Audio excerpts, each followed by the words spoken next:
সবার চিন্তা একটাই, দুনিয়া দুনিয়া আর দুনিয়া। যে দুনিয়া সম্পর্কে নবী সাল্লাল্লাহু আলাইহি ওয়াসাল্লাম বলেছেন, একটু শোনেন। যে মনে করেন এটা একটা মহাসাগর, নবী সাল্লাল্লাহু আলাইহি ওয়াসাল্লাম বলছেন এখানে একটা আঙ্গুল ঢুকিয়ে দাও, দিয়ে বের করো। এই আঙ্গুলে যতটুকু পানি আছে এটা দুনিয়া, আর এই পুরো মহাসাগরে যত পানি আছে এটা পরকাল। একদিন সাহাবীদেরকে নিয়ে নবী যাচ্ছেন সাল্লাল্লাহু আলাইহি ওয়াসাল্লাম, একটা মৃত গাধা বা বকরির বাচ্চা পড়ে আছে, মৃত গাধা বকরির বাচ্চা। সাহাবীদেরকে বলছেন, হে আমার সাহাবীরা, তোমরা কি এই বকরির বাচ্চাটাকে 1 দিরহামের বিনিময়ে কিনতে চাও? কিসের বিনিময়ে? 1 দিরহাম। দিরহাম কি জিনিস সেটা পরে বোঝাবো ইনশাআল্লাহ, ওইগুলো এখন বুঝবেন না। দিরহাম কি জিনিস সেটা পরে বুঝবেন। দিরহাম থাকলে আর রিজার্ভ কমতো না। দিরহাম থাকতো যদি কোনো কান্ট্রি, রিজার্ভ আর কমতো না। রিজার্ভ কমে ডলারের ভিত্তিতে। ডলার হচ্ছে এখন সারা ওয়ার্ল্ডের ডমিনেটিং কারেন্সি, ওটাকে হার্ড কারেন্সি বলে। মানে আপনি তেল কিনতে চান, 1 কোটি টাকা ব্রিফকেসে নিয়ে আমাদের আবু ধাবিতে চলে যান, গিয়ে শেখদেরকে বলেন যে আমাকে 1 কোটি টাকার তেল দেন। 1 ফোঁটাও তেল দিবেন আপনাকে, দিবে না। যতক্ষণ আপনি ওই টাকাটাকে ডলারে কনভার্ট করবেন তারপর দিবেন, আপনাকে তখন সুন্দর মতো তেল দিবেন। এই dollar petrol, dollar petrol, petrol ছাড়া ডলারের এক্সচেঞ্জ নাই। এটা হচ্ছে পেট্রো ডলার মনিটরিং সিস্টেম। এবং এটা নিয়ে কথা বললে আবার এক শ্রেণীর ঘুপটাওয়ালা শায়েখ আছে, বলবে খারেজি হয়ে গেছে। যাই হোক, এটা একটা জুলুম। কিরকম জুলুম? যে আপনি আপনার ইকোনমিক পুরো ব্যালেন্সটাকে ডলারের মানদণ্ডে যাচাই করতে হবে। আপনি যতই সমৃদ্ধশালী হন না কেন, আপনি ওই হার্ড কারেন্সিকে টেক্কা দিতে পারবেন না। আপনার কাছে গোল্ড আছে, মনে করেন সোনা, এখন সোনাটাকে আপনি যে ভাঙাবেন, ভাঙিয়ে যে মানে কান্ট্রির অন্যান্য ডেভেলপমেন্টের কাজে লাগাবেন, তার জন্য ডলারের সিঁড়ি পার হয়ে যেতে হবে। অথচ এই দিনার এবং দিরহাম রাসূল সাল্লাল্লাহু আলাইহি ওয়াসাল্লামের যুগের কারেন্সি ছিল। দিনার দিরহাম, যার ইন্ট্রিনসিক ভ্যালু বা অন্তর্নিহিত মান কখনো কমে যাবে না। দেখাচ্ছি, তারা আমি এমনি এমনি করে কথা বলি না। আসহাবুল কাহফ কত বছর ঘুমিয়েছিলেন বলেন? 309 বছর। 309 বছর। পকেটের মধ্যে কিছু কয়েন ছিল, সোনার আর রূপার কয়েন। এই এলাকা ছেড়ে চলে গেছে, গুহার মধ্যে ঘুমিয়েছে, রাত কাটাবে। আল্লাহ পাক ঘুম পাড়িয়ে রেখেছেন 309 বছর। 309 বছর ঘুম থেকে ওঠার পর তারা বলছে, কেম লাবিস্তুম, তোমরা কতদিন ঘুমিয়েছো? একজন বলছে লাবিস না ইয়াওমান আও বা'দা ইয়াওম, একদিন ঘুমিয়েছি বা একদিনের কিছু অংশ ঘুমিয়েছি। ঠিক আছে, ঘুম থেকে উঠেছে, এখন ক্ষুধার্ত আমরা, যাও এই মুদ্রাগুলো নিয়ে বাজারে যাও, বাজারে গিয়ে দেখো ফালয়ানজুর আইয়ুহা আসকা তুআমা, খেয়াল করে দেখো কোন খাবারটা উত্তম পবিত্র, ওটা নিয়ে আসো। তো 309 বছর একটা মুদ্রা নিয়ে ঘুমানোর পরেও মুদ্রার মান কমে যায়নি। ওই টাকা দিয়ে ঠিকই রুটি কেনা গেছে। মানে আপনি আপনার কারেন্সিগুলো নিয়ে 309 বছর ঘুমানো লাগবে না, আপনি 10 বছর ঘুমান। 10 লাখ টাকা নিয়ে 10 বছর ঘুমান। 10 লাখ টাকার মান যদি 9 লাখ টাকায় না নেমে আনছে, তাহলে আমি নাম বদলাই ফেলাবো। এখন 1 লাখ দাঁড়ান, ঠিক বলেন না, দাঁড়ান, বোঝে না। এখন এই যে 1 লাখ টাকার মানটা হারালেন আপনি, 1 লাখ টাকার মানটা আপনি হারিয়ে ফেললেন। তো ওই 1 লাখ টাকা আর্ন করার জন্য আপনাকে শ্রম দিতে হয়নি, আপনার মাথার ঘাম পায়ে ফেলতে হয়েছে না? তাহলে আপনার শ্রমটা গেল কোথায়? তাহলে কেউ আপনার শ্রমটা লুটে পুটে খেয়ে ফেলবে। যেহেতু আপনার কারেন্সির মানটা ডলার বেসড, এই কারণে ওই মনিটরিং সিস্টেম যারা চালায় ওরা আপনার এভাবে করে শ্রমটাকে সিজ করে ফেলে দেয়। আর আমি যদি আপনাকে আমার ফার্মে কাজ করিয়ে সারাদিন কাজ করানোর পরে আপনাকে কোনো পারিশ্রমিক না দেই, শ্রমের কোনো মূল্য না দেই, আপনি আমাকে জালেম বলবেন না? বলবেন কি না? ঠিক এই কারণে আমরা বলছি এই মনিটরিং সিস্টেমটাই জুলুম। আর নবীজি বলছে দিনারের কথা বলছেন, দিরহামের কথা বলছেন। এটা যদি আপনার পকেটে থাকতো 309 বছর কেন, 1000 বছর পর উঠলে ওটার মান সেটাই থাকবে, কমতো না। এই হলো ইসলামিক কারেন্সি। এটা নিয়ে কথা বললে আবার এক শ্রেণীর ঘুমটাওয়ালা শায়েখ আছে, কিছু সত্য কথা ওরা হজম করতে পারে না। তখন দেখা যায় যে একটা ফতোয়া দিবে, এ খারেজি হয়ে গেছে, ফাইজলামি পাইছে। কে খারেজি একটু বলে নেই। খারেজি আকীদাটা কি আসলে? খারেজি আকীদা হচ্ছে কোনো ব্যক্তি যদি অন্য কোনো মুসলমানকে যদি কবিরা গুনাহ করার কারণে কাফের মনে করে। কথা বোঝেন? আপনি সুদ খেয়েছেন বা ঘুষ খেয়েছেন বা জেনা করেছেন, এগুলো কবিরা গুনাহ। এখন আমি যদি বলি যে সুদ ঘুষ জেনা করার কারণে আপনি কাফের হয়ে গেছেন, আপনাকে হত্যা করা জায়েজ, তাহলে আমি খারেজি। বুঝতে পারছেন কথা? কিন্তু আমি কি কখনো এরকম কোনো কথা বলেছি? এই যে মনিটরিং সিস্টেম নিয়ে কথা বললাম, এর সাথে কবিরা গুনার কি সম্পর্ক আর খাওয়ারিজমের কি সম্পর্ক? আবার কোনো কোনো ক্ষেত্রে দেখা যায় যে পলিটিক্যাল সমালোচনা করলে খারাজি টাইটেল দিয়ে দিন। ওই যে বললাম আমাদের শেখদের কাছে যান মিডল ইস্টের, গিয়ে আপনি দেন, টাকা দেন, তেল দিবে না, ডলার না দিলে বলবে এই যে এন্টি মিডল ইস্ট কথা বলেছে, অতএব সে খারিজ হয়ে গেছে। আর আমি আপনাকে একটা এক্সাম্পল দিই, শোনেন, বোঝেন কথাগুলো বোঝেন। ইয়াজিদের নাম শুনেছেন? ইয়াজিদ ভালো শাসক ছিল না খারাপ শাসক ছিল? তার আমলে হুসাইন রাদিয়াল্লাহু আনহু শাহাদাতের ঘটনা ঘটেছে, হাররার যুদ্ধ ঘটেছে, সে মদিনা আক্রমণ করেছে, মক্কাও আক্রমণ করেছিল, ম্যাসাকার করেছে। বহু সাহাবী তার এই শাসন মেনে নেয় নাই। তার মধ্যে একজন হচ্ছে আব্দুল্লাহ বিন জুবাইর রাদিয়াল্লাহু আনহু, জুবাইর ইবনে আওয়াম রাদিয়াল্লাহু আনহুর ছেলে। তার অনুসারী অনেক সাহাবী ছিলেন। আর আমাকে বলেন, ইয়াজিদ যখন মক্কা মদিনা আক্রমণ করছিল, বা তার সেনাবাহিনীরা যখন ইমাম হুসাইনকে কারবালার প্রান্তরে শাহাদত দিচ্ছে বা আক্রমণ করছে তার সপরিবারে, এখন যে সাহাবীরা তার বিরুদ্ধে একটু অবস্থান নিয়েছে, সবগুলো সাহাবী কি কাফের হয়ে গেছে, তাগুত হয়ে গেছে, আর খারেজি হয়ে গেছিল নাকি? তারা কি ইয়াজিদের অন্যায়ের প্রতিবাদ করার কারণে খারেজি হয়ে গেছিল নাকি?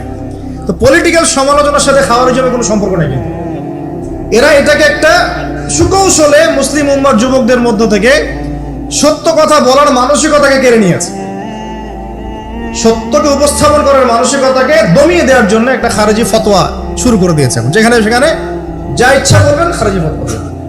যাই হোক, ওদিকে যাচ্ছি না, আমি মূল জায়গায় আসি। দেখুন, আমরা রাসূলের হাদিস থেকে জানছি দুনিয়ার মূল্য এতটুকু, তুমি কি এই বকরির বাচ্চাটাকে 1 দিরহামের বিনিময়ে কিনবা?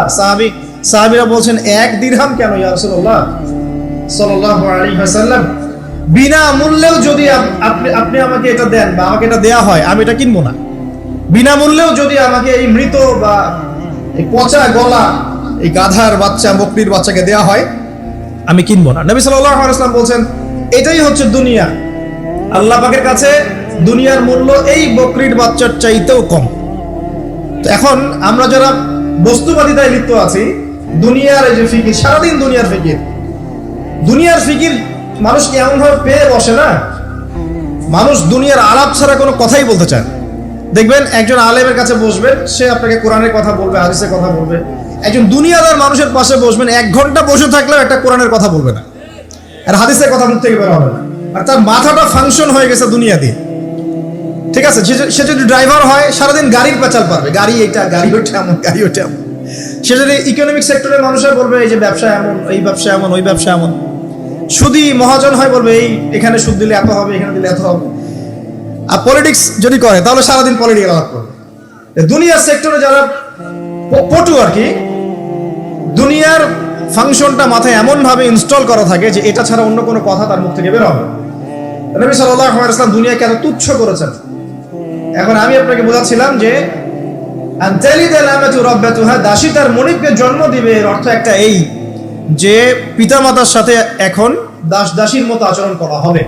সেটা কি হচ্ছে না বলেন? এটা যারা পিতামাতা হয়েছেন, বার্ধক্যে চলে গেছেন, তারা খুব ভালো করে জানেন যে এই সন্তানের জন্য সারাটা জীবন তারা মাথার ঘাম পায়ে ফেললেন, এই সন্তান তার খোঁজ খবর পর্যন্ত নেয় না। ব্রিটেন, অক্সফোর্ড, হার্ভার্ড থেকে পড়ে আসছে, ঢাকা বিশ্ববিদ্যালয় থেকে বড় বড় ডিগ্রি নিয়ে আসছে, তার বাবা এখন থাকে বৃদ্ধাশ্রমে। জাহাঙ্গীরনগর ইউনিভার্সিটির একজন প্রফেসর, তিনি বৃদ্ধাশ্রমে আছেন। একটা ভিডিও দেখলাম তার, তিনি বলছেন যে আমি আমার পরিবারের জন্য কি না করেছি, আজকে আমি এত বড় প্রফেসর হওয়ার পরে আমার শেষ জীবনটা এখানে কাটছে। মাঝে মাঝে এগুলো দেখলে মনে হয়, মনটা চায় যে আমরাও কিছু বৃদ্ধাশ্রম করি, যাদেরকে আল্লাহ পাক তৌফিক দিয়েছেন আপনারা করবেন। যদিও ইসলামে বৃদ্ধাশ্রমের কোনো জায়গা নাই, মায়ের পায়ের নিচেই সন্তানের বেহেশত, কিন্তু এখন পরিবেশ এত খারাপ যে কিছু কিছু বৃদ্ধাশ্রমের দরকার হয়ে পড়েছে। জাতীয় একটা দৈনিক পত্রিকা দেখলাম, তারা বলছে যে এখন বৃদ্ধাশ্রম সময়ের দাবি হয়ে গেছে, বৃদ্ধাশ্রম এখন সময়ের দাবি হয়ে গেছে। আপনাদের সামর্থ্য থাকলে আপনারা করবেন। শেষ জীবনটা যেন আমাদের এই বার্ধক্যে উপনীত হওয়া মায়েরা এবং বাবারা, তারা যেন আল্লাহর ইবাদত করে কাটাতে পারে এমন একটা পরিবেশ তৈরি করে দিবেন।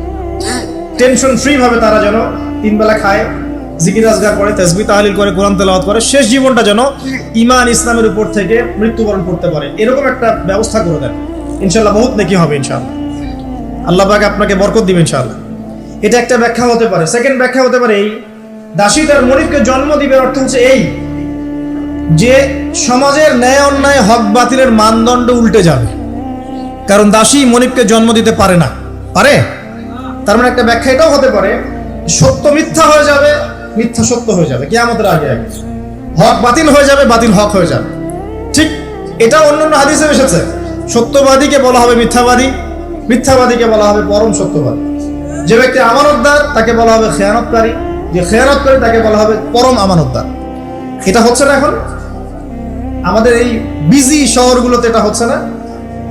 আমাদের এখানে বিশ্বাসটা এতই কমে গেছে, দেখবেন কোনো মানুষ যদি সেধে কাউকে খাওয়ায়, আসেন হোটেলে বসেন খান, সন্দেহের চোখে তাকাবে যে না জানি আমাকে কি খাওয়াই দিল, আমাকে খাওয়ায় আবার কি লুটপাট করে, তাই না? দেখেন আমাদের শহর থেকে বিশ্বাসটা কমে গেছে না। একটা বন্ধন টিকে থাকে বিশ্বাসের উপরে। আমি বলি যে একটা সম্পর্ক শুধুমাত্র ভালোবাসার ভিত্তিতে টিকে থাকে না, ভালোবাসার চেয়ে বড় জিনিস হচ্ছে বিশ্বাস। আর সেই বিশ্বাস যখন উঠে যায় তখন পরিবার ভেঙে যায়, স্বামী স্ত্রীর বন্ধন ভেঙে যায়, সামাজিক কাঠামো ভেঙে যায়। আমাদের সমাজ থেকে বিশ্বাসটা উঠে গেছে, দেখবেন কেউ কাউকে বিশ্বাস করতে পারে না। হ্যাঁ, তো এই যে বস্তুবাদিতা আমাদের বিশ্বাসটাকে নষ্ট করে ফেলল। খেয়াল করে দেখেন, এই রাত্রেবেলা গাড়ি নিয়ে যাবেন, রাস্তায় যদি কেউ দাঁড়িয়ে থাকে, ভাই আমি খুব বিপদে পড়েছি একটু লিফট দেন, ভয়েই দাঁড়াবো না এখানে গাড়ি নিয়ে, না জানি আবার কোন ট্র্যাপে ফেলায়, তাই না? বিশ্বাস প্রতারণার কি যুগ, কেউ কাউকে বিশ্বাস করতে পারছে না, কেউ কাউকে বিশ্বাস করতে পারছে না। স্বামী তার স্ত্রীকে বিশ্বাস করে না। এই শহরে বহু স্বামী আছে এই শহরের, স্ত্রীকে বিশ্বাস করে না, কারণ জানে যে আমি বাইরে গেলে ফোনে অনেকগুলো বেটার সাথে লাইন মারে, স্বামী খুব ভালো করে যায়। এই কারণে দেখা যায় স্বামীও বাইরে আবার কয়েকটা একাধিক ওই যে বলবো উপর স্ত্রী উপপত্নী জোগাড় করে রেখে দিচ্ছে, আছে না? মেয়ে স্ত্রী বাসায়, স্বামী যখন চলে যায় স্ত্রী অন্যের সাথে পরকিয়া করে, আবার স্বামী বাইরে গিয়ে স্ত্রীকে বাদ দিয়ে অন্য মেয়ের সাথে পরকিয়া করে। এই জিনিসটাই শহরে বেশি রকম। বলেন, লজ্জা করেন না, সত্যি কথা বলেন, এটা বেশি রকম, বেশি দিন দিন বাড়ছে। আর যে মিডিয়াগুলো আমরা দেখি এগুলোই শিখায় আমাদের, পরকিয়া শিখায় না, পরকিয়া শিখায়। আর এটা যে এত ভয়াবহ মহামারী আকার ধারণ করেছে না, অনেক ক্ষেত্রে দেখা যায় স্বামী অফিসে যাওয়ার সাথে সাথেই বয়ফ্রেন্ড বাসায় হাজির। এই যে বাক্সে বাক্সে বন্দি জীবন বললাম, বাক্সে বাক্সে বন্দি ফ্ল্যাটের ভিতরে তো ঢুকলে আর বোঝা যায় না ভিতরে কি হচ্ছে। কত ফ্ল্যাটে যে জেনা হয় এখন এই শহরে, আল্লাহ ভালো জানে। এই ফ্ল্যাটের প্রত্যেকটা ইঞ্চি ইঞ্চি মাটি আল্লাহর কাছে সাক্ষী দিবে। যেখানে যে মাটিতে বসে অবিবাহিত যুবক যুবতী জেনা করেছে আর বিবাহিত যুবক যুবতীরা এবং এই স্বামী স্ত্রী জেনা করেছে, এর ইঞ্চি ইঞ্চি মাটি আল্লাহর কাছে কথা বলবে, এর ইঞ্চি ইঞ্চি মাটি আল্লাহর সামনে কথা বলবে। ইয়াউমা ইযিন তুহাদ্দিসু আখবারাহা, সেদিন তুহাদ্দিসু আখবারাহা, জমিন তার খবর বলবে আল্লাহর কাছে। জমিনের কোথায় কোন পাপ হয়েছে সব বলে দিবে। এই জমিনে এখানে দাঁড়িয়ে জেনা করেছে, ওইখানে দাঁড়িয়ে মদ খেয়েছে, ওইখানে কাউকে খুন করেছে, জমিন বলে দিবে। একটা কথা এখানে মাঝখানে বলে দেই, যারা অবিবাহিত যুবক যুবতী আছো, এই লেকচার তোমরা যারা শুনছো, তোমাদের মধ্যে কেউ যদি জেনা করে থাকো, অবিবাহিতের কথা বলছি, তোমাদের কাঁধের মধ্যে এখন 100 বেত্রাঘাতের শাস্তি ঝুলে আছে। সূরা নূরের 1 থেকে 3 নম্বর আয়াত পড়ে দেখবে, অবিবাহিত যুবক যুবতী যদি জেনা করে তাদের শাস্তি হচ্ছে 100 বেত্রাঘাত, তাও জনসমক্ষে, এবং এক বছরের জন্য নির্বাসন। এই বিধানগুলো যদি পৃথিবীর কোনো দেশেও না থাকে, আসমানে আছে। মরার সাথে সাথেই এই বিধান কার্যকর হবে ইনশাআল্লাহ। বাঁচার বুদ্ধি কি? একটাই উপায় আছে। এই লেকচার কেন চলে গেছে? অনতি বিলম্বে ওযু করবে, ওযু করে খালেস ভাবে রাতের শেষ রাতে জায়নামাজ বিছাবে, জায়নামাজ বিছিয়ে আল্লাহর সামনে দাঁড়িয়ে 2 রাকাত নামাজ পড়বে, পড়ে নিজের পাপের কথা স্মরণ করে চোখ দিয়ে দরদর করে পানি ফেলে দিবে, আল্লাহকে সেজদায় গিয়ে বলবে, আল্লাহ আমি জেনা করেছি, আমাকে মাফ করে দাও। আল্লাহ আমার এই পাপের কথা কেউ জানে না, তুমি জানো, মাফ করে দাও। এই মাফ নেওয়ার পরে আবার ওই যার সাথে করেছেন ওর সাথে আবার লিঙ্ক আপ করার চেষ্টা করেন না। আসো আমরা জেনা করেছিলাম, আসো বিয়ে করে নেই, এটা সলিউশন না। জেনা করেছেন, আগে তওবা করে ফিরে আসতে হবে, তারপরে পুরো জীবন ইসলামিক লাইফ লিড করতে হবে। আল্লাহ যদি দেখেন যে হ্যাঁ আপনি ঠিকঠাক তওবা করে আল্লাহর পথে চলছেন, আল্লাহ তখন আপনাকে নেককার স্ত্রী দিবে ইনশাআল্লাহ। এই এই এই একমাত্র রাস্তা যুবকদের জন্য এবং যুবতীদের জন্যও। যুবকরা না হলে পার পেয়ে যেতে পারে, কারণ ছেলে মানুষের ইজ্জত তো সহজে যায় না, গোপন হয়ে গেছে, কেউ জানে না, আল্লাহ মাফ করে দিয়েছেন, সে হয়তো পার পেয়ে গেল। কিন্তু এই যে মেয়ে, তুমি যে 8-10টা ছেলের সাথে জেনা করেছো, তোমার ইজ্জতের কি হবে? তোমার যে সতীত্ব তুমি নষ্ট করেছো, তুমি তো বিয়ের পর কোনো ঘরে গেলে সে হাজবেন্ডও বুঝতে পারবে তুমি আর সতী স্বাধীন হও। তখন তোমার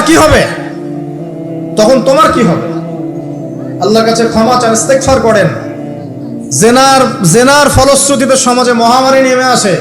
জেনা, পরকীয়া, অশ্লীলতার কারণে সমাজে এমন সব রোগ ব্যাধির উদ্ভব হয় যেগুলো কখনো ছিল না। এই শহরটা জেনার শহর, আমাদের এই ঢাকা শহর জেনার শহর। আপনাকে এটা বোঝার জন্য আমার লেকচার না শুনে আপনি পেপার পত্রিকা ঘাটেন, অনলাইন সার্চ করেন, দেখবেন এই শহরে আনাচে কানাচে জেনা হয় এবং ওপেন জেনা হয়, মানুষ জেনাকে হালাল মনে করে। এই শহরের যুবক যুবতী যারা একে অপরের সাথে বয়ফ্রেন্ড গার্লফ্রেন্ড কালচারে লিপ্ত আছে, এটাকে তারা হালাল মনে করে, কেউ হারামও মনে করে না। কত বড় সাহস দেখায়! আর রাস্তা দিয়ে আমরা হেঁটে গেলেও বয়ফ্রেন্ড গার্লফ্রেন্ড এসে আমাদেরকে সালাম দেয়, হুজুর আমাদের জন্য একটু দোয়া করেন। তো প্রত্যেকটা পার্কে যাবেন, এই যে আপনাদের রেস্টুরেন্টগুলোতে যাবেন, দর্শনীয় যে স্পটগুলো সেখানে যাবেন, দেধার সে জেনা হচ্ছে, জেনা। আমি এই যুগের কথাই বলছি। নবী সাল্লাল্লাহু আলাইহি ওয়াসাল্লাম বলছেন, আমাদের নবী বলছেন, আমার উম্মতের একটা অংশ, সবাই না, আমার উম্মতের একটা অংশ অবশ্যই জেনাকে হালাল করে নিবে, অবশ্যই মদকে হালাল করে নিবে, মদ পান করবে কিন্তু মদের নাম অন্য দিবে, এবং তারা গান বাজনা বাদ্যযন্ত্র নর্তকীদেরকে হালাল মনে করে নিবে।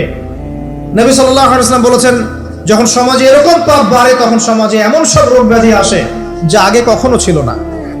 এবং এদের ব্যাপারে নবীজি বলেছেন, একদিন সকালবেলা আল্লাহ পাক এদেরকে বানর এবং শুয়োর বানিয়ে দিবেন। কিয়ামতের আগে এই ঘটনাও ঘটবে, বিকৃত হবে, ভূমিধস, ভূমিকম্প, ভূমিধস এবং আকৃতির বিকৃতি, এগুলো আযাব আসবে আল্লাহর পক্ষ থেকে, এই জেনা, এই ব্যভিচার, এই পরকীয়া, নোংরামি, অশ্লীলতার কারণে।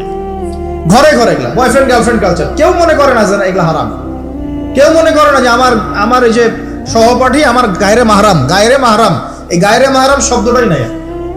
কাজিন, চাচাতো বোন, মামাতো বোন, খালাতো বোন, এই যে কাজিন, এরা জেনা করছে। কি দেখা বাকি রেখেছে এই যুগে আমরা দেখছি যে নিজের মেয়ের সাথে পিতার শারীরিক সম্পর্ক। পেপার পত্রিকা পড়েন, একটু অনলাইন ঘাটেন, দেখেন কোন যুগে আছেন আপনি। সমাজের ন্যায় অন্যায় হক বাতিলের মানদণ্ডই উল্টে যাবে। মানুষ ন্যায়কে অন্যায় মনে করবে, অন্যায়গুলোকে ন্যায় মনে করে নিবে। কোনো মানদণ্ড নাই। আমাদের শহরের এই অবস্থা, শান্তিতে কিভাবে ঘুমাবেন আপনি? নিশ্চিন্তে থাকবেন কিভাবে? কখন যে আল্লাহর গজব চলে আসে। কোরআনে একটা আয়াত আছে, যখন আল্লাহ পাকের গজব আসবে তখন শুধু জালেমদের উপর খাস করে আসবে না। আলেমদেরকে জিজ্ঞাসা করুন, আলেম ওলামাদেরকে জিজ্ঞাসা করুন, যখন আল্লাহর গজব আসবে জালেমদের উপরে শুধু খাস ভাবে আসবে না, সবার উপরে আসবে। আমি খুব ভালো মানুষ, ওয়াজ করছি, নসিহত করছি, পার পেয়ে যাবো এমন ভাবার সুযোগই নাই।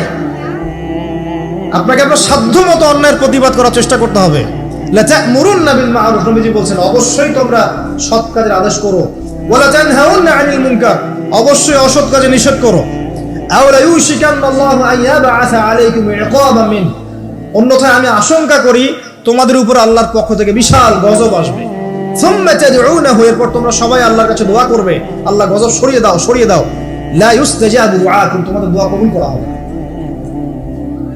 নবী সাল্লাল্লাহু আলাইহি ওয়াসাল্লাম বলেন, মান রাআ মিনকুম মুনকারান, তোমাদের মধ্যে যে কেউ হুয়েভার হি ইজ, যে কেউ যদি কোনো মুনকার, নোংরা গর্হিত কোনো কাজ দেখে, তাহলে যেন ফাল ইউগাইয়ির বিয়াদিহি, তার সামর্থ্য থাকলে হাত দিয়ে যেন ঠেকায়। যাদেরকে আল্লাহ পাক হাত দিয়ে ঠেকানোর ক্ষমতা দিয়েছেন তাদেরকে আল্লাহ জিজ্ঞাসাবাদ করবে, কেন ঠেকালে না? জেনার লাইসেন্স দিলে কেন? মদের লাইসেন্স দিচ্ছে কেন? ঠেকালে না কেন? তুমি অন্যায় কাজকে ঠেকালে না কেন?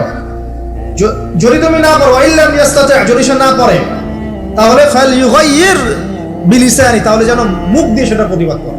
এই যে মুখ দিয়ে প্রতিবাদ করার ক্ষমতা আলেম ওলামার আছে, যাদের হাতের ক্ষমতা নেই, মুখের ক্ষমতা আছে। সেটাও যদি না পারো, সেটাতেও যদি সে সক্ষম না হয়, ফাবিকলবিহি, তাহলে যেন অন্তর দিয়ে ঘৃণাটা পর্যন্ত করে। ওয়াবিযালিকা আদআফুল ঈমান, এটা হচ্ছে ঈমানের সবচেয়ে নিকৃষ্ট একটা অবস্থা, সর্বনিম্ন অবস্থা। এর নিচে ঈমানের কোনো অবস্থাই নাই। তার মানে অন্যায় দেখে আমাদের যাদের মনে কোনো ফিলিংসই কাজ করছে না, তার মানে আমাদের ঈমান নাই আসলে। সহজ কথা, ঈমানের সেই তেজ নাই আমাদের মধ্যে। আসুন, একটা ব্যাখ্যা এটাও হতে পারে সমাজে ন্যায় অন্যায় হক বাতিলের মানদণ্ড উল্টে যাবে।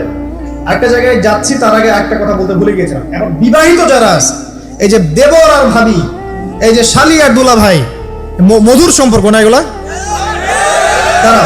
মধুর সম্পর্ক দেখা যায়। সুবহানাল্লাহ, এই যে আমার এখানে ফোন আছে না, আমাদের অফিসিয়াল পেজ আছে, অফিসিয়াল পেজে যত প্রশ্ন আসে দেখি ম্যাক্সিমাম জেনা কেন্দ্রিক, ব্যভিচার কেন্দ্রিক, পরকীয়া কেন্দ্রিক। একজন প্রশ্ন করেছে যে দুলা ভাইয়ের চরিত্র এত খারাপ ছিল, আর ওই মেয়ের বয়স তখন কম ছিল, 13 বছর বয়স। 13 বছর বয়সের মেয়ের দিকে সে চোখ দিয়েছে। যাকে বিয়ে করেছে তার সাথে তো সম্পর্ক আছেই। এটা কে? আচ্ছা, যাকে বিয়ে করেছে ওর সাথে তো সম্পর্ক আছে। তারপরে আপনার শালির সাথে সম্পর্ক। এখন শালির সাথে তার 2 বছর ধরে সম্পর্ক করার পর সেগুলোর ভিডিও ধারণ করেছে, ধারণ করে তাকে ব্ল্যাকমেইল করছে যে যদি আমার সাথে খারাপ কাজে সে রাজি না হয় তাহলে এই ভিডিওগুলো ভাইরাল করে ফেলবো। এই যে অনলাইনের যুগ, এখন তো মানুষ নিশ্চিন্তে মানুষ যে একটা প্রাইভেট লাইফ লিড করবে সেটাও করতে পারে না।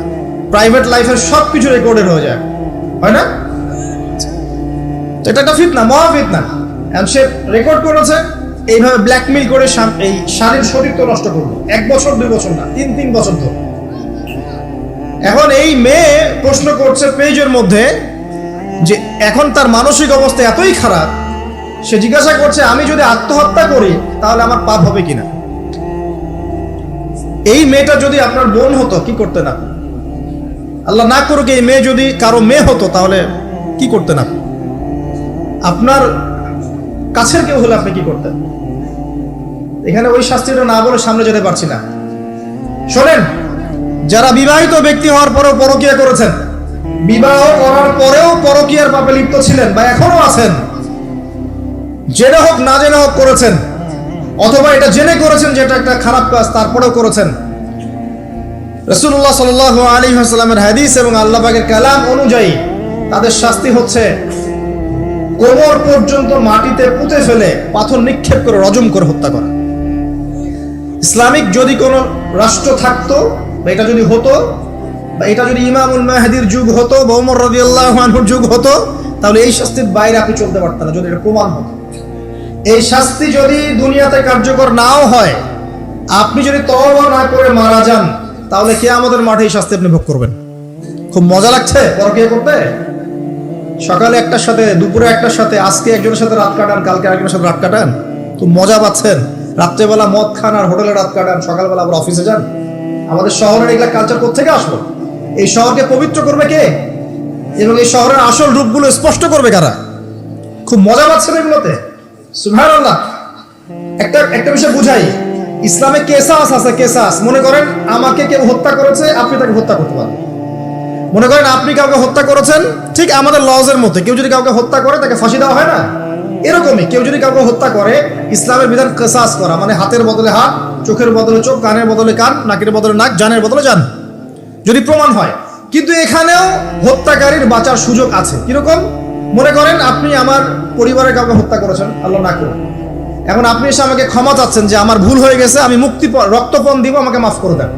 এখন আমাদের পরিবারে কি আপনাকে বললো ঠিক আছে আপনাকে মাফ করে দিলাম, আপনার কেসাস করার দরকার নেই, আপনি রক্তপণ দিয়ে দেন, তাহলে আপনি বেঁচে থাকার সুযোগ পেলেন। কথা বুঝতে পারছেন? আরেকটা হচ্ছে মুরতাদ। মনে করেন কেউ ইসলামের কিছু বিষয়কে অস্বীকার করেছে, তাকে জেলখানায় বন্দি করে রাখা হবে, সুযোগ দেওয়া হবে যে আপনি কি এগুলো জেনে শুনে বলেছেন নাকি এর উপর অটল থাকবেন না ফিরে আসবেন। সে যদি বলে না আমি তওবা করলাম, আমি এগুলো থেকে ফিরে আসলাম, ও বেঁচে থাকার অধিকার পেয়ে গেল। কিন্তু বিবাহিত ব্যক্তি যারা ব্যভিচার করেছে, বিবাহিত ছেলে বা মেয়ে ব্যভিচার করেছে, তওবা করে যদি ফিরেও আসে, রজমের শাস্তি থেকে বাঁচার কোনো সুযোগ নাই। বুঝতে পারছি না? একজন মহিলার কথা বলি তাহলে বুঝতে পারবেন। এটা একজন মহিলা সাহাবীর ক্ষেত্রেও হয়েছে, একজন পুরুষ সাহাবীর ক্ষেত্রেও হয়েছে। আচ্ছা, পুরুষ সাহাবীর কথা বাদ দিয়ে মহিলা সাহাবীর কথাটা বলি। মহিলা সাহাবী এসেছেন, এসে নবীজিকে বলছেন ইয়া রাসূলুল্লাহ তাহিরনি, আমাকে পবিত্র করুন, আমি একটা অন্যায় করেছি। আমি বিশাল একটা অন্যায় করেছি। নবী সাল্লাল্লাহু আলাইহি ওয়াসাল্লাম বলছে, কি করেছো তুমি? তখন সে বলছে, আমি জিনা করেছি। নবী সাল্লাল্লাহু আলাইহি ওয়াসাল্লাম বলছেন, বাসায় যাও, বাসায় গিয়ে আল্লাহর কাছে তওবা করো, আল্লাহ পাক মাফ করে দিবেন। নবীজি এটাকে হাইড করতে চাচ্ছেন, কারণ কি, যখন আপনি কেস আদালতে নিয়ে যাবেন তখন তো উপায় নাই, আপনাকে তো বিচার করতেই হবে। তুমি বাসায় ফিরে যাও, তওবা করো, আল্লাহ মাফ করে দিবেন। সে মহিলা নাছর বান্দান, না আমার বিচার করে দেন, আমার বিচার করে দেন, পরকালে আমি শাস্তি পেতে চাই না, দুনিয়াতে আমার বিচার করে দেন। নবী সাল্লাল্লাহু আলাইহি ওয়াসাল্লাম বলছে, তুমি কি গর্ভবতী হয়েছো? হ্যাঁ, জেনার কারণে আমি গর্ভবতী হয়ে গেছি। এরকম হচ্ছে না এখন? আর যে অ্যাবর্শন করছে না, ওই যে ক্লিনিকে গিয়ে, এটাও ট্রেন্ড হয়ে গেছে। হইল, সমস্যা কোথায়? কি এমন হয়েছে? আমার কি ক্যারিয়ার নষ্ট হয়ে গেছে? ফ্যামিনিস্ট নোংরা মেয়ে কোথাকার। তারপরে এই মেয়ে বলছে, হ্যাঁ আমি গর্ভবতী হয়েছি ইয়া রাসূলুল্লাহ। নবী সাল্লাল্লাহু আলাইহি ওয়াসাল্লাম বলছেন, বাসায় ফিরে যাও, সন্তান যখন খালাস হবে তারপরে এসব বিচার করে দেবে। 9 থেকে 10 মাস সে এই সন্তানকে গর্ভে ধরলো। ধরার পরে সন্তান যখন খালাস হয়ে গেল, সে নবীর কাছে এসে সন্তান কোলে নিয়ে, নবজাতক, ইয়া রাসূলুল্লাহ সাল্লাল্লাহু আলাইহি ওয়াসাল্লাম, দরুদ পড়বেন, আমাকে পবিত্র করে দিন, আমার সন্তান হয়ে গেছে। নবী সাল্লাল্লাহু আলাইহি ওয়াসাল্লাম বলছেন, সন্তান কি দুধ খাচ্ছে? হ্যাঁ, দুধ খাচ্ছে। তাহলে তুমি তাকে দুধ পান করাও। কত বছর দুধ পান করাতে হয়? 2 বছর। 2 বছর দুধ পান করাও, দুধ পান করা শেষ হবে তারপরে এসে তোমার বিচার করে দিব। এবার 2 বছর দুধ পান করানোর পর এই মহিলা এসেছে, সন্তানের হাতে একটা রুটি। নবীজিকে বলছেন, ইয়া রাসূলুল্লাহ সাল্লাল্লাহু আলাইহি ওয়াসাল্লাম, আমার সন্তান এখন রুটি খেতে পারে, আমার সন্তান এখন রুটি খেতে পারে, আমার বিচার করে দিন। তখন নবী সাল্লাল্লাহু আলাইহি ওয়াসাল্লাম বলছেন, সাহাবীরা, তোমাদের মধ্যে কেউ কি আছো এই সন্তানের দায়িত্ব নিবে? একজন আনসার সাহাবী বলছেন, আমি দায়িত্ব নিব। তখন এই আনসার সাহাবীর কোলে নবী সাল্লাল্লাহু আলাইহি ওয়াসাল্লাম এই বাচ্চাকে তুলে দিলেন। তুলে দেওয়ার পর খালিদ বিন ওয়ালিদ রাদিয়াল্লাহু আনহু অন্যান্য সাহাবীদেরকে বললেন, যাও এই মহিলাকে নিয়ে যাও, কোমর পর্যন্ত গেড়ে দিয়ে রজম করে হত্যা করো। এবার এই মহিলাকে নিয়ে যাওয়া হচ্ছে, একটা কথা বানিয়ে বলছি না, আপনার আলেম ওলামা যারা আছেন জিজ্ঞাসা করবেন কওমি মাদ্রাসার। এই মহিলাকে নিয়ে যাওয়া হচ্ছে, মহিলাকে পাথর নিক্ষেপ করা হচ্ছে। পাথর নিক্ষেপ করার মধ্যে খালিদ বিন ওয়ালিদ রাদিয়াল্লাহু আনহুর পাথরও ছিল। খালিদ বিন ওয়ালিদ রাদিয়াল্লাহু আনহু নাম শুনেছেন না? বীর সাহাবী, তিনি পাথর নিক্ষেপ করেছেন একটা। এই পাথরের আঘাতে ওই মহিলার কোন একটা জায়গায় লেগেছে, গায়ের লেগে রক্ত বের হয়ে গেছে। রক্তের ছিটাটা তার গায়ের এই যে কাপড় এসে পড়েছে। কাপড় এসে পড়ার সাথে সাথে খালিদ বিন ওয়ালিদ রাদিয়াল্লাহু আনহু বলছেন, ছি ছি ছি ছি, আমার গায়ের মধ্যে এরকম নোংরা ব্যভিচারী মহিলার রক্ত পড়লো কি? এরকম একটা তাচ্ছিল্যের কথা বলেছেন। তখন নবী সাল্লাল্লাহু আলাইহি ওয়াসাল্লাম বলছেন, হে খালিদ তুমি থামো, হে খালিদ তুমি চুপ করো।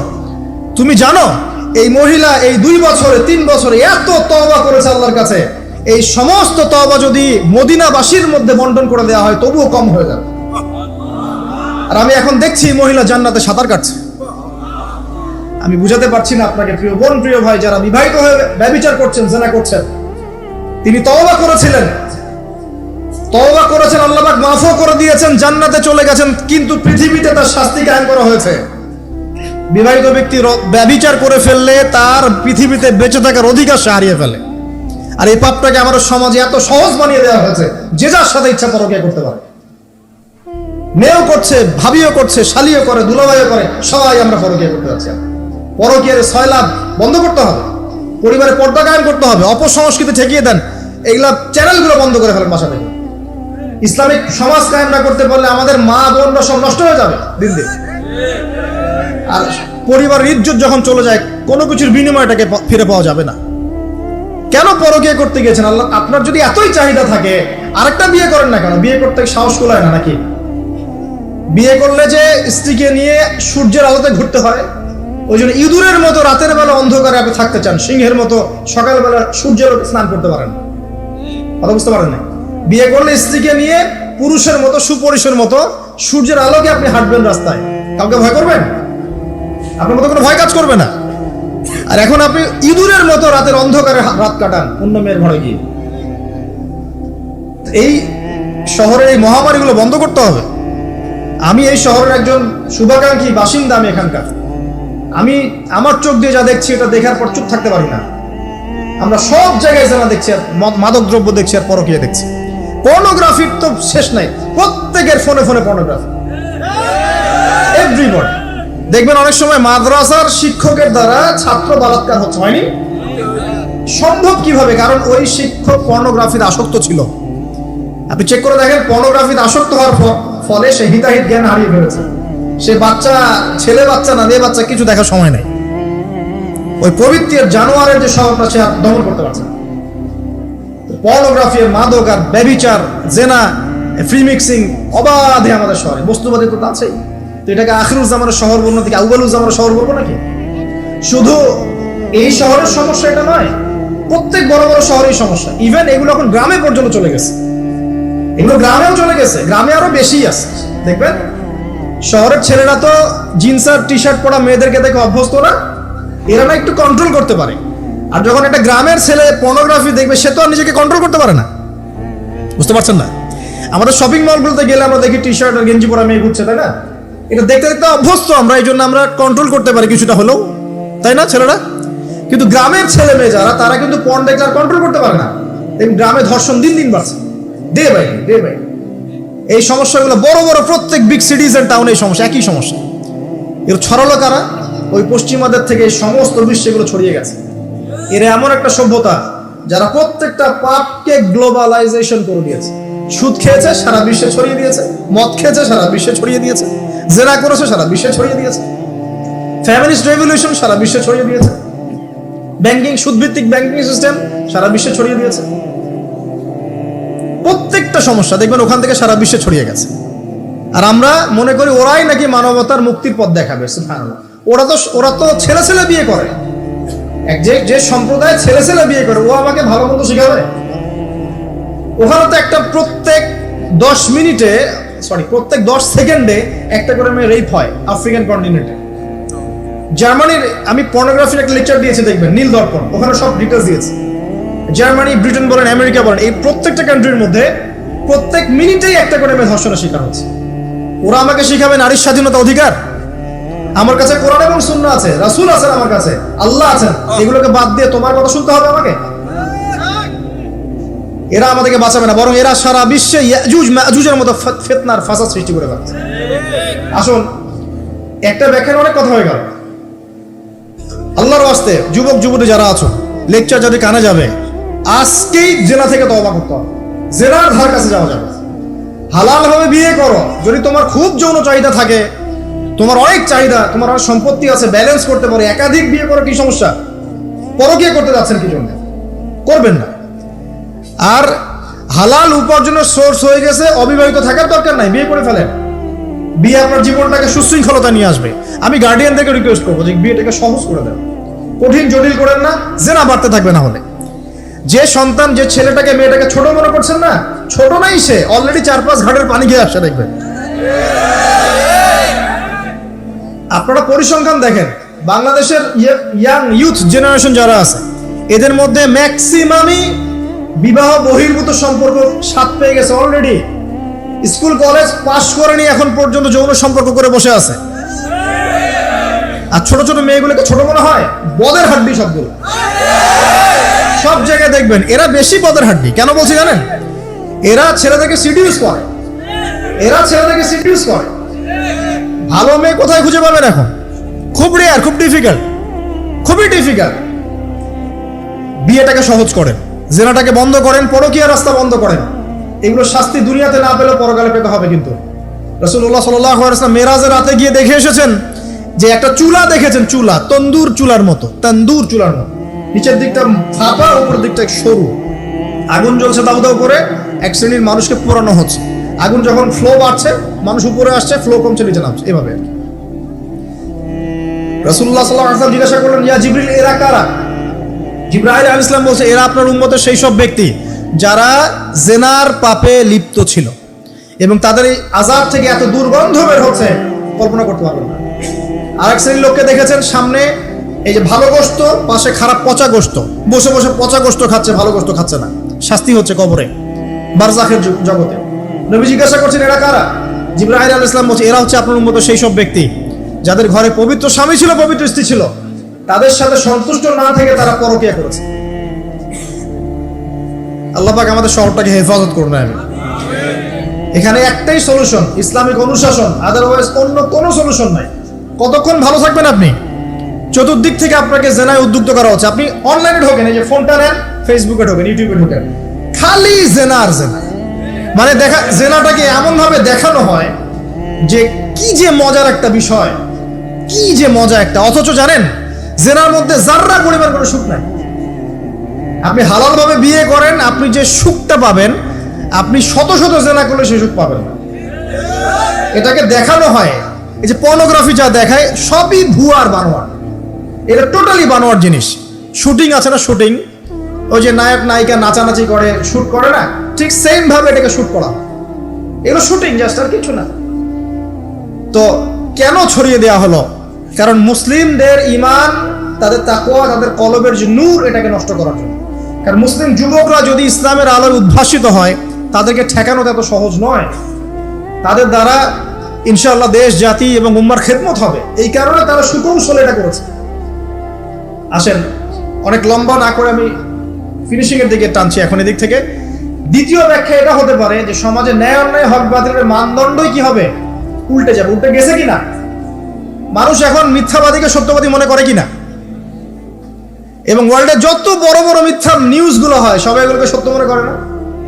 আর সত্য নিউজগুলোকে মানুষ মিথ্যা মনে করে। আমানতদার একটা ব্যক্তি বলে যে চরম খেয়ানতকারী ব্যক্তি বলে আমানতদার। যার চরিত্র দেখবেন সবচেয়ে খারাপ, ওকে বলছে একেবারে কি চরিত্র, মহান চরিত্র অধিকারী। আর সবচেয়ে উন্নত চরিত্র অধিকারী নবী সাল্লাল্লাহু আলাইহি ওয়াসাল্লামকে মানুষ গালি দেয়, তাই না? তো দেখেন, মানদণ্ড উল্টে গেছে। আরেকটা ব্যাখ্যা বলছি এই হাদিসের শব্দটার, আনতালি দালামাতু রাব্বাতুহা। হ্যাঁ, সত্যি সত্যি দাসী মনিবকে জন্ম দিতে পারে, এটা বোঝার জন্য এই যুগটাই সবচেয়ে উৎকৃষ্ট। কিভাবে জন্ম দিতে পারে দেখুন, একটু মনোযোগ দেন। ফ্যামিলিস্ট রেভলিউশনের কারণে বহু মেয়ে বাইরের সভ্যতা, যারা এইসব কান্ট্রিতে না, বাইরের কান্ট্রিগুলোতে বাচ্চা কাচ্চা নেওয়ার সময় পায় না। ফ্যামিলিস্ট রেভলিউশনের কারণে বহু মেয়ে বাচ্চা কাচ্চা নেওয়ার সময় পায় না। বাচ্চা নিবে কিভাবে? এখন সন্তান তো দরকার। তখন কি করে? মধ্যবিত্ত, নিম্ন মধ্যবিত্ত কান্ট্রিগুলো থেকে কিছু মেয়েকে হায়ার করা হয়। তাদের যে গর্ভটা, এটাকে হায়ার করা হয়, যে তোমার গর্ভে আমার স্পার্ম ইনজেক্ট করা হবে এবং 9 মাস সেখানে সন্তানটা হবে। তারপর সন্তান জন্ম দিয়ে তুমি তোমার অনারিয়াম নিয়ে চলে যাবে। মনে করেন, বুঝাচ্ছি, মনে করেন আমেরিকার একটা কাপল, ওদের তো মেয়েদের বাচ্চা কাচ্চা নেওয়ার সময় নাই। তো প্রোগ্রেস, এগিয়ে যাওয়া, ইজ্জত থাকে না। 10-15 বছরের মধ্যেই সারা জীবন এভাবেই তারা চলে। 10টা-20টা জেনা হয়, এগুলো কোনো বিষয় না। ডিভোর্স তো সকালে বিয়ে হলে বিকেলে ডিভোর্স হয়। বাচ্চা কাচ্চা নেওয়ার ফুরসত নাই। এখন আমেরিকান এক মেয়ে ধরেন, এক ছেলে ধরেন, একটা শ্রীলঙ্কার কোনো মেয়ের গর্ভ ভাড়া করেছে।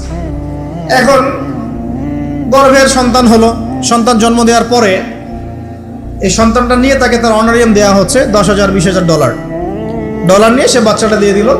এই যে বাচ্চাটা যে হলো, এই বাচ্চাটা হচ্ছে মনিবের, আর এই মেয়েটা হচ্ছে এখানে দাসী। এই যে দাসী তার মনিবকে জন্ম দিল কি দিল না? বুঝতে পারছেন না কথা মনে হয়? এই ব্যাখ্যাটা আজকে থেকে 30-40 বছর আগেও করা যেত না। এখন 30-40 বছরের মধ্যেই ব্যাখ্যাটা করা যায়। ইসলাম এভাবেই চির প্রাচীন, চির নতুন, চির আধুনিক। কথা বুঝতে পারছেন? অতএব এটা একটা আলামত নবীজি বলেছেন যে দাসী তার মনিবকে জন্ম দিবে। আরেকটা আলামত বলেছেন, এটা ব্যাখ্যা করে আমি শেষ করছি। দেখুন কোন হাদিসের কথা বলছি। ওই যে ব্যক্তি আসলো সাদা কাপড় পরে, 4টা প্রশ্ন করলো, তার মধ্যে শেষ প্রশ্ন হচ্ছে কিয়ামত কবে হবে? নবীজি বলছেন আমি তো জানি না, কারণ এক্স্যাক্টলি কোন ডেটা হবে আমরা কেউ জানি না। প্রশ্নকারী উত্তরদাতার জ্ঞান সমান। আলামত বলে দেন, প্রথম আলামত বললেন এটা। সেকেন্ড আলামত কি বলছেন? খুব ভালো করে শুনুন। দ্বিতীয় আলামত বলছেন ওয়ান তারাল, যখন তুমি দেখবে, ওয়ান তারাল হুফাতাল উরাতাল আলাতা রিয়াশাই ইয়াতাতাওয়ালুনা ফিল বুনিয়ান। এরকম 5টা শব্দ। যখন তুমি দেখবে সমাজের সবচেয়ে নিম্ন শ্রেণীর, বিনা কাপড়ের, বিনা জুতার, মানে কাপড় কেনার টাকা নাই, জুতা পরার টাকা নাই, নগ্ন পদের, নগ্ন দেখে, রিয়াশাই মানে হচ্ছে রাখাল শ্রেণীর মানুষ। এই শ্রেণীর মানুষরা যখন ইয়াতাতাওয়ালুনা ফিল বুনিয়ান, উঁচু উঁচু অট্টালিকা নির্মাণের প্রতিযোগিতা করবে, তখন তুমি কিয়ামতের অপেক্ষা করতে থাকবে। জীবনের শেষের দিকের হাদিসে মাত্র 2টো আলামত, তার মধ্যে ওই একটা ব্যাখ্যা করলাম, আর এই যে একটা। এখন আপনি বলেন, বিগত 200 বছর আগের বিশ্বের দিকে তাকিয়ে দেখবেন, বড় বড় শহরগুলোতে উঁচু উঁচু বিল্ডিং নির্মাণের প্রতিযোগিতা ছিল কিনা? ছিল কিনা? এই ব্রিটিশ পিরিয়ডেও কি ছিল কিনা? পাকিস্তান পিরিয়ডেও ছিল কিনা? লাস্ট 50-100 বছর আপনি দেখবেন যে উঁচু উঁচু বিল্ডিং নির্মাণের একটা প্রতিযোগিতা চলছে, কে কার চেয়ে উঁচু করতে পারে। ঠিক এই যুগের কথাই নবীজি বলেছেন, এই যুগ যখন চোখের সামনে দেখতে পারবে, ফান্তাজির সা, কিয়ামতের অপেক্ষা করো। যখন আমরা উপর থেকে ল্যান্ড করি শহরে, আমরা দেখি যে ইয়া চাচা ওয়ালুনা ফিল বুনিয়ান, এই উঁচু উঁচু অট্টালিকা নির্মাণের প্রতিযোগিতা চলছে বাক্সে বাক্সে বন্দি জীবনে। তো কিভাবে সম্ভব? প্রশ্ন এখন একটা আপনার কাছে আমার, কিভাবে সম্ভব? সমাজের সবচেয়ে নিম্ন শ্রেণীর মানুষ, রাখাল শ্রেণীর মানুষ, গায়ে কাপড় নাই, স্যান্ডেল নাই, কিভাবে পড়বে সে? উত্তর দেয় না। কিভাবে সম্ভব? উত্তর দুটো। এক, সুদের মধ্য দিয়ে সম্ভব। সুদের মধ্য দিয়ে সম্ভব। সবচেয়ে দরিদ্র মানুষের বিল্ডিং নির্মাণের প্রতিযোগিতা সম্ভব। সেকেন্ডটা হচ্ছে অন্যের সম্পদ আত্মসাৎ এবং করাপশন, এর মধ্য দিয়ে সম্ভব এটা করা। এবং এই জিনিসগুলোও শেষ জামানার আলামত। শেষ জামানার সুদ র্যাপিডলি বাড়তে থাকবে। একটা ব্যক্তি খুঁজে পাওয়া যাবে না মনে হয় যার গায়ে সুদের ছিটা ফোটা গিয়ে লাগবে না। এই যে আমি বসে আছি, মনে করছেন আমি সুদ খাই না, বা আপনি খাচ্ছেন না? আপনি না খেলেও, প্রত্যক্ষভাবে না খেলেও পরোক্ষভাবে ঠিকই খাচ্ছেন। না খেলেও আপনার গায়ে সুদের ছিটা ফোটা গিয়ে লাগছেই। এমন কোন কান্ট্রি পৃথিবীতে নাই যেটা টোটালি সুদমুক্ত হতে পারবে এখন। IMF এর আন্ডারে আর ওয়ার্ল্ড ব্যাংকের আন্ডারে কোনো কান্ট্রি পারবে না। আপনি যাই নিতে যান, চড়া সুদের লোন দিতে হবে, আর এই লোন আমাদের পকেট থেকে শোধ করতে হবে। অতএব প্রত্যক্ষভাবে না খেলেও পরোক্ষভাবে আপনি খাচ্ছেন। হয় খাচ্ছেন, না হয় দিচ্ছেন, না হলে সাক্ষী থাকছেন, না হলে লিখে রাখছেন, কিছু একটা করছেন। এটা সেই জামানা। বিবাহিত যারা আছে, এই যে দেবর আর ভাবি, এই যে শালি আর দুলা ভাই, মধুর সম্পর্ক না এগুলা? মধুর সম্পর্ক দেখা যায়। সুবহানাল্লাহ। এই যে আমার এখানে ফোন আছে না, আমাদের অফিসিয়াল পেজ আছে, অফিসিয়াল পেজে যত প্রশ্ন আসে দেখি ম্যাক্সিমাম জেনা কেন্দ্রিক, ব্যভিচার কেন্দ্রিক, পরকীয়া কেন্দ্রিক। একজন প্রশ্ন করেছে যে দুলা ভাইয়ের চরিত্র এত খারাপ ছিল, আর ওই মেয়ের বয়স তখন কম ছিল, 13 বছর বয়স। 13 বছর বয়সের মেয়ের দিকে সে চোখ দিয়েছে। যাকে বিয়ে করেছে তার সাথে তো সম্পর্ক আছেই। তারপরে আপনার শালির সাথে সম্পর্ক। এখন শালির সাথে তার 2 বছর ধরে সম্পর্ক করার পর সেগুলোর ভিডিও ধারণ করেছে। ধারণ করে তাকে ব্ল্যাকমেইল করছে যে যদি আমার সাথে খারাপ কাজে সে রাজি না হয় তাহলে এই ভিডিওগুলো ভাইরাল করে ফেলবে। এই যে অনলাইনের যুগ, এখন তো মানুষ নিশ্চিন্তে মানুষ যে একটা প্রাইভেট লাইফ লিড করবে সেটাও করতে পারে না। প্রাইভেট লাইফের সব কিছু রেকর্ডেড হয়ে যায়, হয় না? এটা একটা ফিতনা, মহা ফিতনা। সে রেকর্ড করেছে, এইভাবে ব্ল্যাকমেইল করে এই শালীর সতীত্ব নষ্ট করলো। 1 বছর 2 বছর না, 3 বছর ধরে। এখন এই মেয়ে প্রশ্ন করছে পেজের মধ্যে যে এখন তার মানসিক অবস্থা এতই খারাপ, সে জিজ্ঞাসা করছে আমি যদি আত্মহত্যা করি তাহলে আমার পাপ হবে কিনা। এই মেয়েটা যদি আপনার বোন হতো কি করতেন আপনি? আল্লাহ না করুক এই মেয়ে যদি কারো মেয়ে হতো তাহলে কি করতেন আপনি? আপনার কাছের কেউ হলে আপনি কি করতেন? এখানে ওই শাস্তিটা না বলে সামনে যেতে পারছি না। শোনেন, যারা বিবাহিত ব্যক্তি হওয়ার পরেও পরকীয়া করেছেন, বিবাহ করার পরেও পরকীয়ার পাপে লিপ্ত ছিলেন বা এখনো আছেন, জেনে হোক না জেনে হোক করেছেন, অথবা এটা জেনে করেছেন যে এটা একটা খারাপ কাজ তারপরেও করেছেন, রাসূলুল্লাহ সাল্লাল্লাহু আলাইহি ওয়াসাল্লামের হাদিস এবং আল্লাহ পাকের কালাম অনুযায়ী তাদের শাস্তি হচ্ছে কোমর পর্যন্ত মাটিতে পুঁতে ফেলে পাথর নিক্ষেপ করে রজম করে হত্যা করা। ইসলামিক যদি কোনো রাষ্ট্র থাকতো বা এটা যদি হতো, বা এটা যদি ইমামুল মাহদির যুগ হতো বা ওমর রাদিয়াল্লাহু আনহুর যুগ হতো, তাহলে এই শাস্তির বাইরে আপনি চলতে পারতেন না যদি এটা প্রমাণ হতো। এই শাস্তি যদি দুনিয়াতে কার্যকর নাও হয়, আপনি যদি তওবা না করে মারা যান তাহলে কিয়ামতের মাঠে এই শাস্তি আপনি ভোগ করবেন। খুব মজা লাগছে পরকীয়া করতে। সকালে একটার সাথে, দুপুরে একটার সাথে, আজকে একজনের সাথে রাত কাটান, কালকে আরেকজনের সাথে রাত কাটান, তো মজা পাচ্ছেন। রাত্রেবেলা মদ খান আর হোটেলে রাত কাটান, সকালবেলা আবার অফিসে যান। আমাদের শহরের এগুলা কালচার কোত্থেকে আসলো? এই শহরকে পবিত্র করবে কে এবং এই শহরের আসল রূপগুলো স্পষ্ট করবে কারা? খুব মজা পাচ্ছেন এগুলোতে। সুবহানাল্লাহ। একটা বিষয় বুঝাই, ইসলামে কেসাস আছে। কেসাস, মনে করেন আমাকে কেউ হত্যা করেছে, আপনি তাকে হত্যা করতে পারেন। মনে করেন আপনি কাউকে হত্যা করেছেন, ঠিক আমাদের লজের মধ্যে কেউ যদি কাউকে হত্যা করে তাকে ফাঁসি দেওয়া হয় না, এরকমই কেউ যদি কাউকে হত্যা করে, ইসলামের বিধান কেসাস করা, মানে হাতের বদলে হাত, চোখের বদলে চোখ, কানের বদলে কান, নাকের বদলে নাক, জানের বদলে জান, যদি প্রমাণ হয়। কিন্তু এখানেও হত্যাকারীর বাঁচার সুযোগ আছে। কিরকম? মনে করেন আপনি আমার পরিবারের কাউকে হত্যা করেছেন, আল্লাহ না করুন, এখন আপনি এসে আমাকে ক্ষমা চাচ্ছেন যে আমার ভুল হয়ে গেছে, আমি রক্তপণ দিব, আমাকে মাফ করে দেন। এখন আমাদের পরিবারে কি আপনাকে বললো ঠিক আছে আপনাকে মাফ করে দিলাম, আপনার কেসাস করার দরকার নেই, আপনি রক্তপণ দিয়ে দেন, তাহলে আপনি বেঁচে থাকার সুযোগ পেলেন। কথা বুঝতে পারছেন? আরেকটা হচ্ছে মুরতাদ। মনে করেন কেউ ইসলামের কিছু বিষয়কে অস্বীকার করেছে, তাকে জেলখানায় বন্দি করে রাখা হবে, সুযোগ দেওয়া হবে যে আপনি কি এগুলো জেনে শুনে বলেছেন নাকি এর উপর অটল থাকবেন না ফিরে আসবেন। সে যদি বলে না আমি তওবা করলাম, আমি এগুলো থেকে ফিরে আসলাম, ও বেঁচে থাকার অধিকার পেয়ে গেল। কিন্তু বিবাহিত ব্যক্তি যারা ব্যভিচার করেছে, বিবাহিত ছেলে বা মেয়ে ব্যভিচার করেছে, তওবা করে যদি ফিরেও আসে, রজমের শাস্তি থেকে বাঁচার কোনো সুযোগ নাই। বুঝতে পারছি না? একজন মহিলার কথা বলি তার বুঝতে পারবেন। এটা একজন মহিলা সাহাবীর ক্ষেত্রেও হয়েছে, একজন পুরুষ সাহাবীর ক্ষেত্রেও হয়েছে।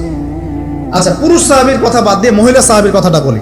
মহিলা সাহাবী এসেছেন, এসে নবীজিকে বলছেন ইয়া রাসূলুল্লাহ তাহিরনি, আমাকে পবিত্র করুন, আমি একটা অন্যায় করেছি, আমি বিশাল একটা অন্যায় করেছি। নবী সাল্লাল্লাহু আলাইহি ওয়াসাল্লাম বলছে কি করেছো তুমি? তখন সে বলছে আমি জিনা করেছি। নবী সাল্লাল্লাহু আলাইহি ওয়াসাল্লাম বলছেন বাসায় যাও, বাসায় গিয়ে আল্লাহর কাছে তওবা করো, আল্লাহ পাক মাফ করে দিবেন। নবীজি এটাকে হাইড করতে চাচ্ছেন, কারণ কি যখন আপনি কেস আদালতে নিয়ে যাবেন তখন তো উপায় নাই, আপনাকে তো বিচার করতেই হবে। তুমি বাসায় ফিরে যাও, তওবা করো, আল্লাহ মাফ করে দিবেন। সে মহিলা নাছর বান্দান, না আমার বিচার করে দেন, আমার বিচার করে দেন, পরকালে আমি শাস্তি পেতে চাই না, দুনিয়াতে আমার বিচার করে দেন। নবী সাল্লাল্লাহু আলাইহি ওয়াসাল্লাম বলছে তুমি কি গর্ভবতী হয়েছো? হ্যাঁ, জেনার কারণে আমি গর্ভবতী হয়ে গেছি। এরকম হচ্ছে না এখন? আর যে অ্যাবর্শন করছে না ওই যে ক্লিনিকে গিয়ে, এটাও ট্রেন্ড হয়ে গেছে, হইলো, সমস্যা কোথায়? কি এমন হয়েছে? আমার কি ক্যারিয়ার নষ্ট হয়ে গেছে? ফ্যামিনিস্ট নোংরা মেয়ে কোথাকার। তারপরে এই মেয়ে বলছে হ্যাঁ আমি গর্ভবতী হয়েছি ইয়া রাসূলুল্লাহ। নবী সাল্লাল্লাহু আলাইহি ওয়াসাল্লাম বলছেন বাসায় ফিরে যাও, সন্তান যখন খালাস হবে তারপরে এসে বিচার করে দেব।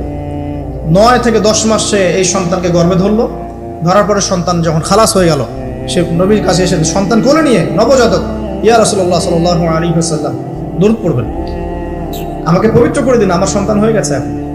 নবী সাল্লাল্লাহু আলাইহি ওয়াসাল্লাম বলছেন সন্তান কি দুধ খাচ্ছে? হ্যাঁ দুধ খাচ্ছে। তাহলে তুমি তাকে দুধ পান করাও। কত বছর দুধ পান করাতে হয়? 2 বছর। 2 বছর দুধ পান করাও, দুধ পান করা শেষ হবে তারপরে এসে তোমার বিচার করে দেব। এবার 2 বছর দুধ পান করানোর পর এই মহিলা এসেছে, সন্তানের হাতে একটা রুটি, নবীজিকে বলছেন ইয়া রাসূলুল্লাহ সাল্লাল্লাহু আলাইহি ওয়াসাল্লাম আমার সন্তান এখন রুটি খেতে পারে, আমার সন্তান এখন রুটি খেতে পারে, আমার বিচার করে দিন। তখন নবী সাল্লাল্লাহু আলাইহি ওয়াসাল্লাম বলছেন সাহাবীরা তোমাদের মধ্যে কেউ কি আছো এই সন্তানের দায়িত্ব নিবে? একজন আনসার সাহাবী বলছেন আমি দায়িত্ব নিব। তখন এই আনসার সাহাবীর কোলে নবী সাল্লাল্লাহু আলাইহি ওয়াসাল্লাম এই বাচ্চাকে তুলে দিলেন। তুলে দেওয়ার পর খালিদ বিন ওয়ালিদ রাদিয়াল্লাহু আনহু অন্যান্য সাহাবীদেরকে বললেন যাও এই মহিলাকে নিয়ে যাও, কোমর পর্যন্ত গেড়ে দিয়ে রজম করে হত্যা করো। এবার এই মহিলাকে নিয়ে যাওয়া হচ্ছে, একটা কথা বানিয়ে বলছি না, আপনার আলেম ওলামা যারা আছেন জিজ্ঞাসা করবেন কওমি মাদ্রাসা।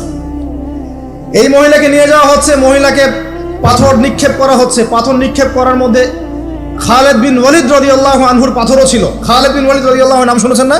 বীর সাহাবী, তিনি পাথর নিক্ষেপ করেছেন একটা। এই পাথরের আঘাতে ওই মহিলার কোন একটা জায়গায় লেগেছে, গায়ের লেগে রক্ত বের হয়ে গেছে, রক্তের ছিটাটা তার গায়ের এই যে কাপড় এসে পড়েছে। কাপড় এসে পড়ার সাথে সাথে খালিদ বিন ওয়ালিদ রাদিয়াল্লাহু আনহু বলছেন ছি ছি ছি ছি, আমার গায়ের মধ্যে এরকম নোংরা ব্যভিচারী মহিলার রক্ত পড়লো কি? এরকম একটা তাচ্ছিল্যের কথা বলেছেন। তখন নবী সাল্লাল্লাহু আলাইহি ওয়াসাল্লাম বলছেন হে খালিদ তুমি থামো, হে খালিদ তুমি চুপ করো, তুমি জানো এই মহিলা এই 2 বছরে 3 বছরে এত তওবা করেছে আল্লাহর কাছে, এই সমস্ত তওবা যদি মদিনাবাসীর মধ্যে বন্টন করে দেওয়া হয় তবুও কম হয়ে যাবে। আর আমি এখন দেখছি এই মহিলা জান্নাতে সাঁতার কাটছে। আমি বুঝাতে পারছি না আপনাকে প্রিয় বোন, প্রিয় ভাই, যারা বিবাহিত হয়ে ব্যভিচার করছেন, জিনা করছেন, তিনি তওবা করেছিলেন, তওবা করেছেন, আল্লাহ পাক মাফও করে দিয়েছেন, জান্নাতে চলে গেছেন, কিন্তু পৃথিবীতে তার শাস্তি কায়েম করা হয়েছে। বিবাহিত ব্যক্তি ব্যভিচার করে ফেললে তার পৃথিবীতে বেঁচে থাকার অধিকার সে হারিয়ে ফেলে। আর এই পাপটাকে আমাদের সমাজে এত সহজ বানিয়ে দেওয়া হয়েছে, যে যার সাথে ইচ্ছা পরকীয়া করতে পারে। মেয়েও করছে, ভাবিও করছে, শালিও করে, দুলাভাইও করে, সবাই আমরা পরকীয়া করতে যাচ্ছি। পরকীয়ার সয়লাভ বন্ধ করতে হবে, পরিবারে পর্দা কায়েম করতে হবে, অপসংস্কৃতি ঠেকিয়ে দেন, এইগুলা চ্যানেলগুলো বন্ধ করে ফেলেন বাসা থেকে। ইসলামিক সমাজ কায়েম না করতে পারলে আমাদের মা বোনরা সব নষ্ট হয়ে যাবে দিন দিন। আর পরিবারের ইজ্জত যখন চলে যায় কোনো কিছুর বিনিময়টাকে ফিরে পাওয়া যাবে না। কেন পরকীয়া করতে গেছেন? আল্লাহ আপনার যদি এতই চাহিদা থাকে আরেকটা বিয়ে করেন না কেন? বিয়ে করতে সাহস কুলায় না নাকি? বিয়ে করলে যে স্ত্রীকে নিয়ে সূর্যের আলোতে ঘুরতে হয়, ওই জন্য ইঁদুরের মতো রাতের বেলা অন্ধকারে আপনি থাকতে চান, সিংহের মতো সকালবেলা সূর্যের আলোতে স্নান করতে পারেন না। কথা বুঝতে পারেন না? বিয়ে করলে স্ত্রীকে নিয়ে পুরুষের মতো সুপুরুষের মতো সূর্যের আলোকে আপনি হাঁটবেন রাস্তায়, কাউকে ভয় করবেন? আপনার মতো কোনো ভয় কাজ করবে না। আর এখন আপনি ইঁদুরের মতো রাতের অন্ধকারে রাত কাটান অন্য মেয়ের ঘরে গিয়ে। এই শহরের এই মহামারীগুলো বন্ধ করতে হবে। আমি এই শহরের একজন শুভাকাঙ্ক্ষী বাসিন্দা, আমি এখানকার। আমি আমার চোখ দিয়ে যা দেখছি এটা দেখার পর চুপ থাকতে পারি না। আমরা সব জায়গায় জানা দেখছি, আর মাদক দ্রব্য দেখছি, আর পরকীয়া দেখছি। পর্নোগ্রাফির তো শেষ নাই, প্রত্যেকের ফোনে ফোনে পর্নোগ্রাফি, এভরিবডি। দেখবেন অনেক সময় মাদ্রাসার শিক্ষকের দ্বারা ছাত্র বলাৎকার হচ্ছে, হয়নি? সম্ভব কিভাবে? কারণ ওই শিক্ষক পর্নোগ্রাফির আসক্ত ছিল। আপনি চেক করে দেখেন, পর্নোগ্রাফিতে আসক্ত হওয়ার ফলে সে হিতাহিত জ্ঞান হারিয়ে ফেলেছে। সে বাচ্চা, ছেলে বাচ্চা না মেয়ে বাচ্চা, কিছু দেখার সময় নেই। ওই পবিত্রের জানোয়ারের যে স্বভাবটা সে আর দমন করতে পারছে না। পর্নোগ্রাফি, মাদক আর ব্যভিচার, জেনা, ফ্রি মিক্সিং অবাধে আমাদের শহরে। বস্তুবাদী তো আছেই। তো এটাকে আখিরুজ্জামানের শহর বলবো নাকি আউয়ালুজ্জামানের শহর বলবো নাকি? শুধু এই শহরের সমস্যা এটা নয়, প্রত্যেক বড় বড় শহরেই সমস্যা। ইভেন এগুলো এখন গ্রামে পর্যন্ত চলে গেছে। এগুলো গ্রামেও চলে গেছে, গ্রামে আরো বেশি আছে। দেখবেন শহরের ছেলেরা তো জিন্স আর টি শার্ট পরা মেয়েদেরকে দেখে অভ্যস্ত না, এরা না একটু কন্ট্রোল করতে পারে। আর যখন একটা গ্রামের ছেলে পর্নোগ্রাফি দেখবে, সে তো আর নিজেকে কন্ট্রোল করতে পারে না। বুঝতে পারছেন না? আমাদের শপিং মলগুলোতে গেলে আমরা দেখি টি শার্ট আর গেঞ্জি পরা মেয়ে ঘুরছে, তাই না? এটা দেখতে দেখতে অভ্যস্ত আমরা, এই জন্য আমরা কন্ট্রোল করতে পারি কিছুটা হলেও, তাই না ছেলেরা? কিন্তু গ্রামের ছেলে মেয়ে যারা, তারা কিন্তু পর্ন দেখলে আর কন্ট্রোল করতে পারে না। গ্রামে ধর্ষণ দিন দিন বাড়ছে, ডে বাই ডে বাই। এই সমস্যাগুলো বড় বড় প্রত্যেক বিগ সিটিজ এন্ড টাউনে এই সমস্যা, একই সমস্যা। এর ছড়ালো কারা? ওই পশ্চিমাদের থেকে সমস্ত বিশ্বে এগুলো ছড়িয়ে গেছে। এর এমন একটা সভ্যতা যারা প্রত্যেকটা পাপকে গ্লোবালাইজেশন করে দিয়েছে। সুদ খেয়েছে, সারা বিশ্বে ছড়িয়ে দিয়েছে। মদ খেয়েছে, সারা বিশ্বে ছড়িয়ে দিয়েছে। জেনা করেছে, সারা বিশ্বে ছড়িয়ে দিয়েছে। ফ্যামিলিস্ট রেভলিউশন সারা বিশ্বে ছড়িয়ে দিয়েছে। ব্যাংকিং, সুদভিত্তিক ব্যাংকিং সিস্টেম সারা বিশ্বে ছড়িয়ে দিয়েছে। প্রত্যেকটা সমস্যা দেখবেন ওখান থেকে সারা বিশ্বে ছড়িয়ে গেছে। আর আমরা মনে করি ওরাই নাকি মানবতার মুক্তির পথ দেখাবে। ওরা তো ছেলে ছেলে বিয়ে করে। যে সম্প্রদায় ছেলে ছেলে বিয়ে করে, ও আমাকে ভালো মন্দ শিখাবে? ওখানে তো একটা প্রত্যেক 10 মিনিটে, প্রত্যেক 10 সেকেন্ডে একটা করে মেয়ে রেপ হয় আফ্রিকান কন্টিনেন্টে। জার্মানির, আমি পর্নোগ্রাফির একটা লেকচার দিয়েছি, দেখবেন নীল দর্পণ, ওখানে সব ডিটেলস দিয়েছে। জার্মানি, ব্রিটেন বলেন, আমেরিকা বলেন, এই প্রত্যেকটা কান্ট্রির মধ্যে প্রত্যেক মিনিটেই একটা করে মেয়ে ধর্ষণের শিকার হচ্ছে। ওরা আমাকে শিখাবে নারীর স্বাধীনতা অধিকার? আমার কাছে কোরআন এবং সুন্নাহ আছে, রাসূল আছেন, আমার কাছে আল্লাহ আছেন। এগুলোকে বাদ দিয়ে তোমার কথা শুনতে হবে আমাকে? এরা আমাদেরকে বাঁচাবে না, বরং এরা সারা বিশ্বে ইয়াজুজ মাজুজের মতো ফিতনার ফাসাদ সৃষ্টি করে ফেলছে। আসুন, একটা ব্যাখ্যার অনেক কথা হয়ে গেল। আল্লাহর ওয়াস্তে যুবক যুবতী যারা আছো, লেকচার যদি কানে যাবে, আজকেই জেনা থেকে তওবা করতে হবে। জেনার ধার কাছে যাওয়া যাবে। হালাল ভাবে বিয়ে করো। যদি তোমার খুব যৌন চাহিদা থাকে, তোমার অনেক চাহিদা, তোমার অনেক সম্পত্তি আছে, ব্যালেন্স করতে পারো, একাধিক বিয়ে করো, কি সমস্যা? পরকীয়া করতে যাচ্ছেন কি জন্য? করবেন না। আর হালাল উপার্জনের সোর্স হয়ে গেছে, অবিবাহিত থাকার দরকার নাই, বিয়ে করে ফেলেন। বিয়ে আপনার জীবনটাকে সুশৃঙ্খলতা নিয়ে আসবে। আমি গার্ডিয়ানদেরকে রিকোয়েস্ট করবো যে বিয়েটাকে সহজ করে দেন, কঠিন জটিল করেন না, জেনা বাড়তে থাকবে। না হলে যে সন্তান, যে ছেলেটাকে মেয়েটাকে ছোট মনে করছেন না, ছোট নাই, সে অলরেডি 4-5 ঘাটের পানি খেয়ে আসছে, দেখবেন।